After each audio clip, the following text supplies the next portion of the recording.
और अब एक बड़ी खबर है यूपी के गाजीपुर से, जहां दर्दनाक हादसा हुआ है। हाई टेंशन तार की चपेट में आने से 4 लोगों की मौत हो गई है। करंट लगने से 5 लोग पूरी तरह झुलसे हैं। काशीदास बाबा के पूजा की तैयारी करते समय यह हादसा हुआ। गाजीपुर के मरदह थाना क्षेत्र के नरवर गांव की ये घटना है। तो इस घटना के बाद पूरे इलाके में गम का माहौल है, क्योंकि 4 लोगों की मौत करंट लगने से हो गई है और इस हादसे में 5 लोग पूरी तरह झुलस गए हैं। दरअसल ये लोग हाई टेंशन तार की चपेट में आ गए थे। यहाँ पर एक पूजा कार्यक्रम की तैयारी चल रही थी। आप देख सकते हैं बड़े पैमाने पर यह आयोजन था और यहाँ पर लोगों की संख्या भी अच्छी खासी रही होगी। लेकिन इस हादसे के बाद चारों तरफ चीख पुकार मच गई और हाई टेंशन वायर की चपेट में आने से ये हादसा हुआ। 5 लोग झुलसे हैं, 4 लोगों की मौत हुई है।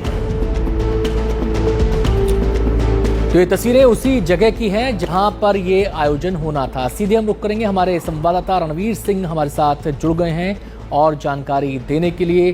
रणवीर, हाई टेंशन वायर की चपेट में आने से ये हादसा हुआ, क्या डिटेल्स इसको लेकर मिल रही हैं?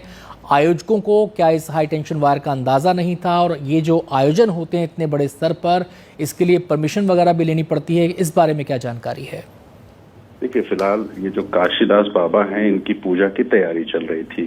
करीब 8-10 युवक जो हैं वो बांस गाड़ने और केले के पत्ते लगाने की एक परंपरा रही है और इस वजह से वो एक ऊंचा बांस था और वहीं एक हाई टेंशन वायर जा रहा था। वो हाई टेंशन वायर का जो बीच का हिस्सा होता है, जो थोड़ा सा नीचे लटका सा होता है, वहां पर ही ये लोग बांस गाड़ने की कोशिश कर रहे थे और इसी बीच में बांस की पत्तियां जो हाई टेंशन तार की चपेट में आई हैं, उससे आग लगी और वो आग और करंट दोनों बांस में आने से 4 लोगों की मौत हुई है। 5 घायल हैं। 5 घायलों में 2 की हालत गंभीर है और इन 5 घायलों को मऊ के फातिमा हॉस्पिटल भेजा गया है।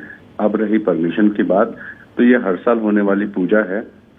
एक जानकारी तो जरूर प्रशासन को दी गई थी, लेकिन इसके बाद अब फिलहाल ये जांच होगी कि जिस तरह की अनुमति मांगी गई थी उसमें कोई नियम वगैरह जो टूटा है या नहीं टूटा है, क्योंकि घटना अभी जस्ट तुरंत थोड़ी देर पहले की है और इस वजह से प्रशासन की अभी प्राथमिकता ये है कि जो घायल हैं उनको बचाया जाए। इसके बाद फिर जांच होगी परमिशन को लेकर के, फिर आयोजकों से पूछताछ होगी कि इतना बड़ा हादसा हुआ कैसे। लेकिन एक हाई टेंशन वायर जो ऊपर से गुजर रहा था और नीचे से एक ऊंचा सा बांस और केले के पत्ते बांध करके परंपरा की शुरुआत, जो परंपरा होती है वो कार्यक्रम की शुरुआत से पहले निभाई जा रही थी।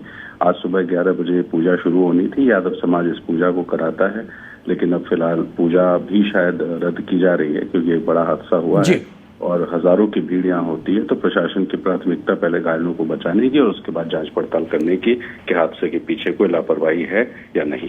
शुक्रिया रणवीर आपका इस पूरी जानकारी के लिए।